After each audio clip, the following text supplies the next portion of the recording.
नमस्कार दोस्तों। कल नरेंद्र मोदी जी की शपथ समारोह हुई। फिर से पुनः प्रधानमंत्री बन गए और प्रधानमंत्री बनने के प्रबल दावेदार के साथ साथ योग्य भी हैं। पूरी दुनिया में उनका बड़ा सम्मान है। विषय केवल इतना सा है कि ये जो काल है उसमें कितनी परीक्षाएं उनकी होंगी। पहली परीक्षा तेलुगु देशम पार्टी की तरफ से। तेलुगु देशम पार्टी की तरफ से जो उन्होंने चुनावी मुद्दे उठाए थे, अपने यहाँ जो घोषणापत्र दिया था, उस घोषणापत्र में सबसे बड़ी बात क्या थी कि 3,000 रुपए बेरोजगारी भत्ता देने की बात उन्होंने कही थी। 4% मुस्लिम आरक्षण की बात की उन्होंने। अब ये जो 4% मुस्लिम आरक्षण की बात, फिर 1,500 रुपए प्रति महिलाओं के लिए भत्ता देने की बात की। महिलाओं को पूरी तरीके से यात्रा जो है उनकी मुक्त होगी, उस पर उन्होंने बात की। अब ये जो बातें हुई है, ये बातें देखा जाए तो घोषणा पत्र है और वो भी टीडीपी का है। फिर अमरावती को राजधानी बनानी है। अमरावती की जो राजधानी है, अगर उसको जिस तरह के से उसका कायाकल्प होना है, उसमें भी 3.5 लाख करोड़ की आवश्यकता है। और इसके साथ साथ सबसे अहम मुद्दा क्या है कि आंध्र प्रदेश कर्ज में डूबा हुआ प्रदेश है। ऐसी स्थिति में जब वो केंद्र की सहयोगी पार्टी बनती है और सहयोगी पार्टी बनने के साथ साथ सरकार चलाने की बात आती है, तो निश्चित ही उसकी लालसा भी होगी अपने घोषणा पत्र का जो चुनावी मुद्दा है उसे पूरा करे। और उस चुनावी मुद्दा पूरा करने के लिए केंद्र पर हमेशा उसका अपना एक नेगोशिएशन का काम चलता रहेगा। हमारी प्रार्थना है ईश्वर से कि सरकार 5 साल चले और पूरी तरीके से जनता की जो भावना है या जनता की जो अपेक्षाएं उस पर पूरी खरी उतरे। लेकिन चुनौतियां हर पल नरेंद्र मोदी जी को रहेगी। 2024-25 का भी पूर्णकालिक बजट पेश करना है और उस पूर्णकालिक जो बजट है, जो उसमें भी कई चीज़ें ऐसी होंगी जिस पर कुछ न कुछ चिंतन करने की आवश्यकता होगी।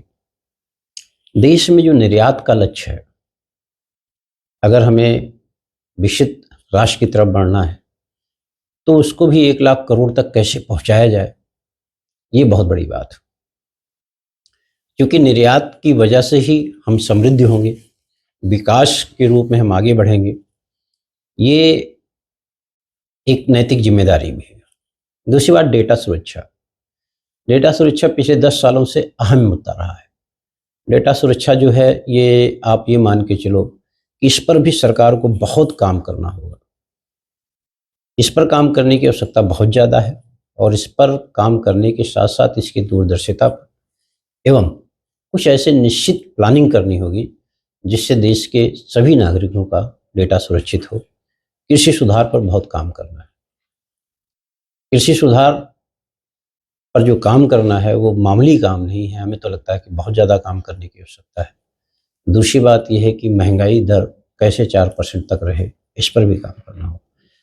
हर एक मुद्दा जटिल है और हर एक मुद्दे पर काम की गंभीरता भी है और उससे जनता पर सीधे प्रभाव पड़ता है। ऊर्जा के क्षेत्र में, ऊर्जा की देखिए डिमांड लगातार बढ़ रही है, इसकी मांग बहुत बढ़ी हुई है। अब ये अगर जो मांग बढ़ी हुई है, ये इसका समन्वय बहुत ज़रूरी है। अगर समन्वय इसका नहीं होता तो निश्चित है कि कहीं न कहीं ये एक दिन मुद्दा बन जाएगा। ठीक इसी तरीके से जिस तरीके से हमारा काम हो रहा है, जो बुनियादी हमारा ढांचा इसमें चल रहा है, इंफ्रास्ट्रक्चर वगैरह, वो सारी चीज़ें जो चल रही, उस पर निवेश की स्थिति लगातार बनी रहे, लोगों में शंका ना आए, लोगों को भारत की सरकार के प्रति उतना ही विश्वास रहे कि हाँ, मेरा निवेश निश्चित है वो लाभकारी होगा। मुस्लिम जो वोटर हैं, भाजपा की सबसे बड़ी चिंता का विषय है। आज 2 दशक पूरा हो गया, 1 दशक हो गया, 2 काल हो गए। इन दो कालों में आज तक ये सुनिश्चित नहीं हो पाया भाजपा की तरफ से कि मुस्लिम कैसे उस पर विश्वास करे, कैसे वो वोटर भी बन जाए और वो भी वोट देने की स्थिति में भाजपा के प्रति आ जाए। लेकिन नहीं आ पा रहा है, उसका विश्वास नहीं बन पा रहा है। वो क्यों नहीं बन पा रहा है, इस पर भी मंथन करने की आवश्यकता है।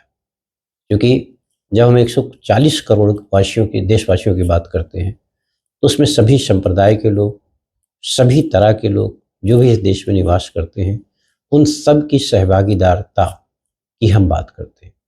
तो निश्चित है कि इसका परिणाम भी हमें मिलना चाहिए, मुस्लिम वोट भी हमारे पक्ष में आने चाहिए।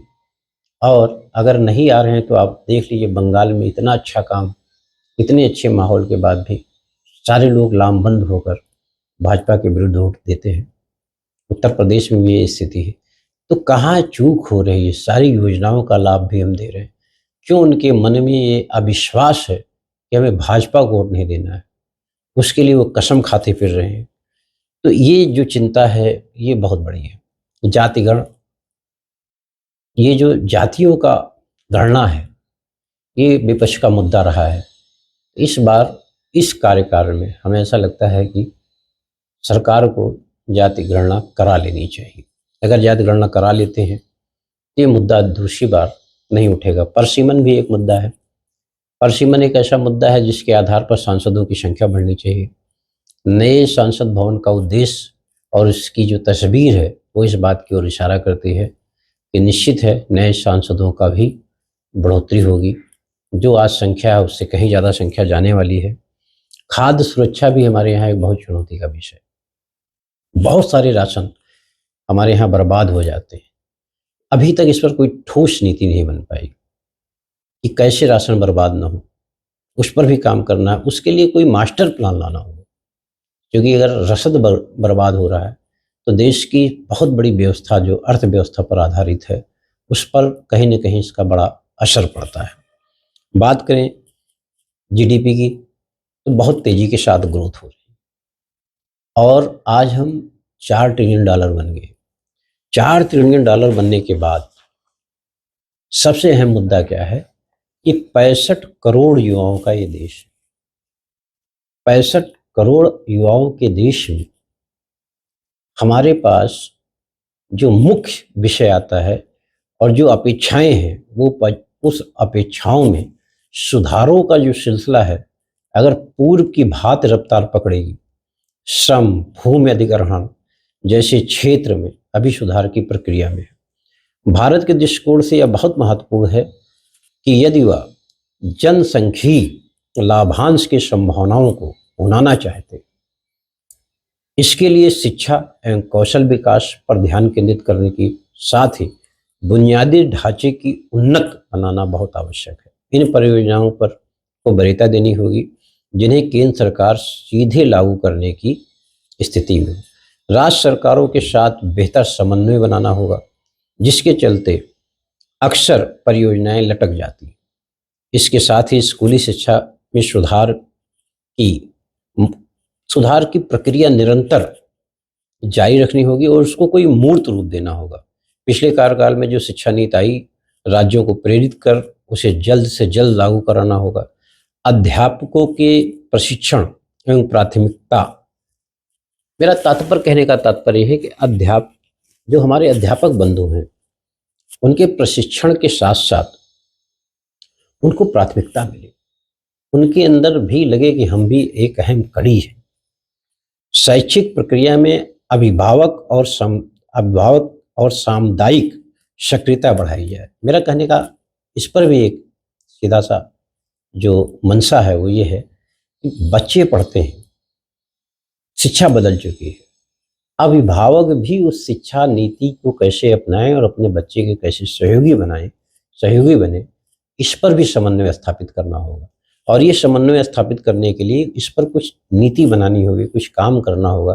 क्योंकि आज बच्चा पढ़कर आता है और अभिभावक के सामने ये चुनौती होती है कि वो उसकी पाठ्यक्रम थे उस पाठ्यक्रम के साथ साथ जो बच्चे के साथ उसका एक रिलेशन बनना चाहिए, वो नहीं बन पा रहा है। उसके लिए हमें क्या करना चाहिए, वो भी काम करना होगा।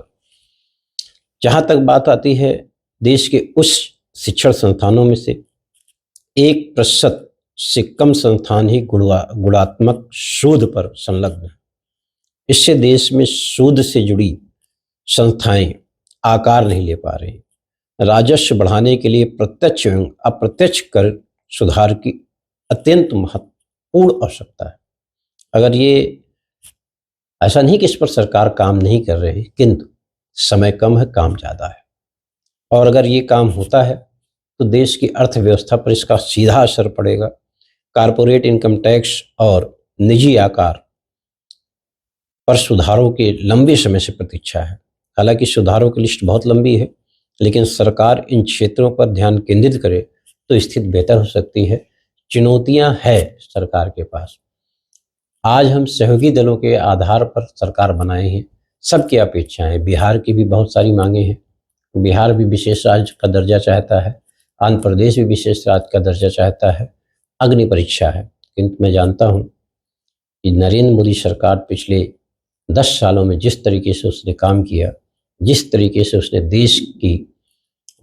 देश के सम्मान को पूरे विश्व में बढ़ाया, आर्थिक क्रांति लेकर आई, अर्थव्यवस्था में बहुत सारे सुधार हुए, निश्चित तौर पर इन सभी विषयों पर उनका ध्यान केंद्रित होगा और निश्चित तौर पर एक बहुत बड़ा सुधार देश में होगा। मेरी यही अपेक्षा है कि सरकार पूरे 5 साल चले और अपने सिद्धांतों पर चले। तो आप सबका बहुत बहुत धन्यवाद। आज साप्ताहिक समाचार एक्शन विचार की जो पहली कड़ी आपके पास आई है, निरंतर बनी रहेगी। धन्यवाद दोस्तों।